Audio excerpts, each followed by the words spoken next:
One of the most interesting debates I've seen in social theory so far from taking courses is whether or not inequality is functional for social stability, or whether inequality actually causes social conflict and therefore is dysfunctional for social stability.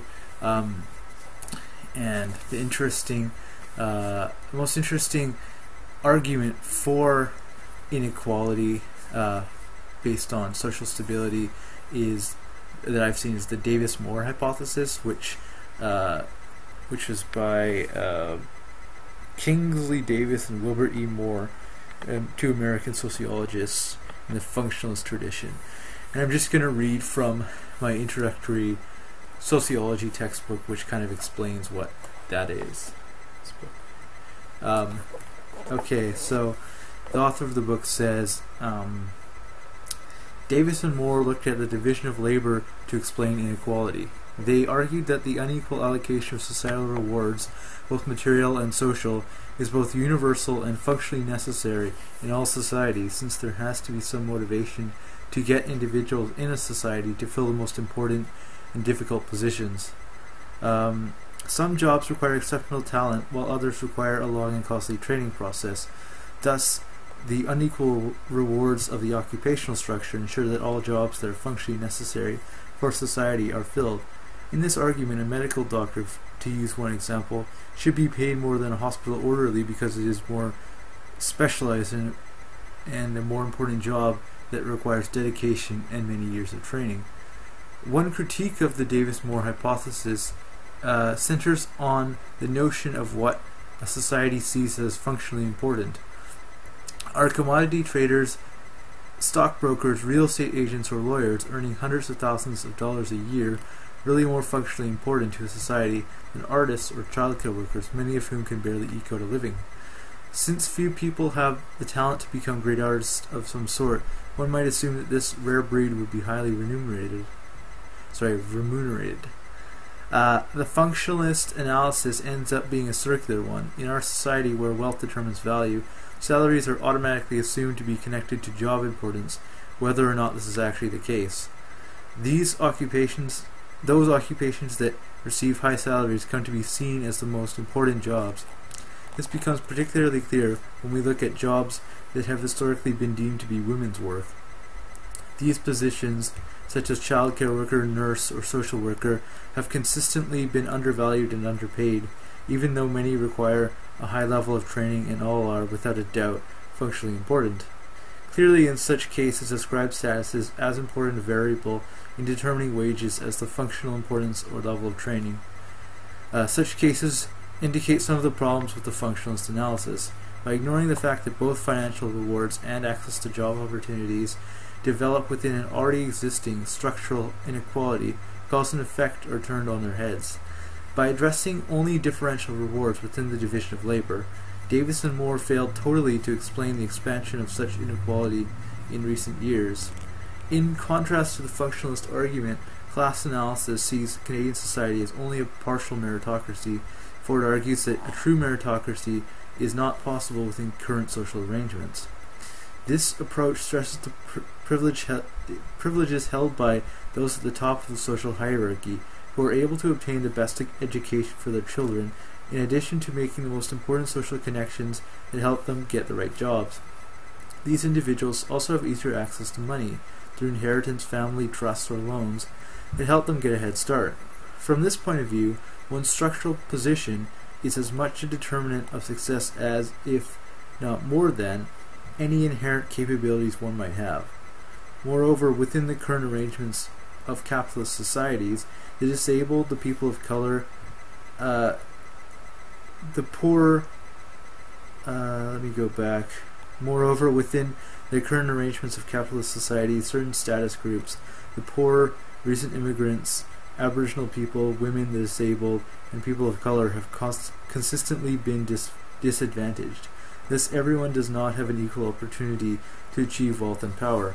Those born into privilege have a distinct advantage over those who lack it. It should also be pointed out that wages are determined in large measure in the marketplace. In capitalism, as we have seen, there is not equality within this marketplace. For corporate owners, some jobs are of marginal interest while others are highly valued. For example, few of the top earning jobs in Canada are in the helping professions or the arts. Moreover, as noted earlier in this book, those in the very highest circles of corporate power can pay themselves outrageously high incomes and bonuses simply because they have the ability to do so. In recent years, corporate compensation packages in North America have grown enormously. In 1980, CEOs in the United States were paid an average of 42 times more than production workers. In 2005, that figure had risen to 411. In 2006, the average CEO's salary and bonus in Canada was $11.48 million, with the top 10 CEOs averaging approximately $26 million in total compensation.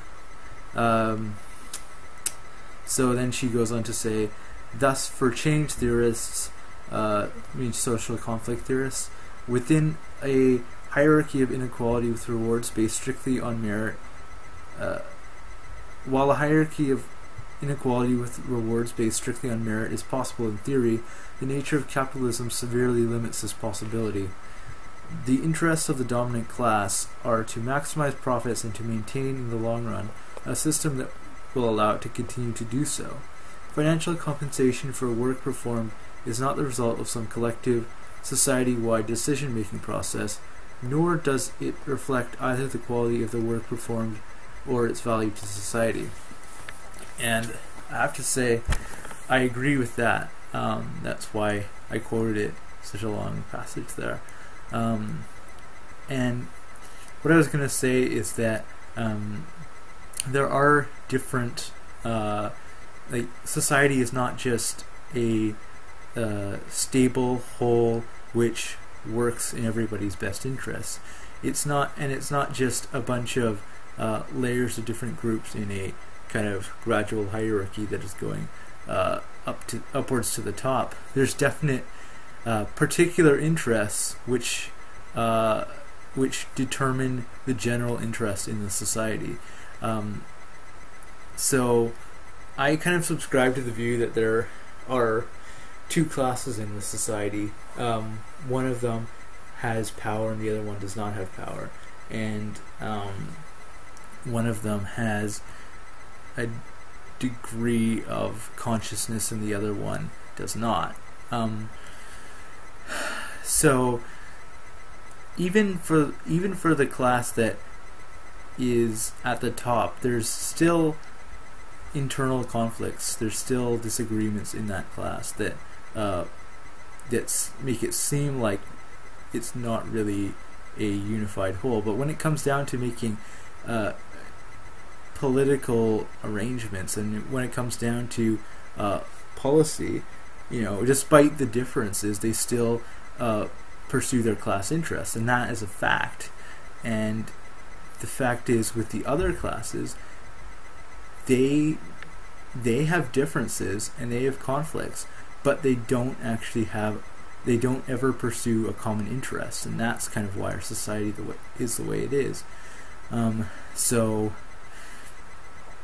maybe just give me your thoughts on that, because it's a really interesting debate in social theory. Like, what's the basis of inequality? Is it functional? Is it not? And is society grouped into classes, or is it grouped into status groups in a gradual hierarchy? So yeah, if you could respond back to that, that'd be great.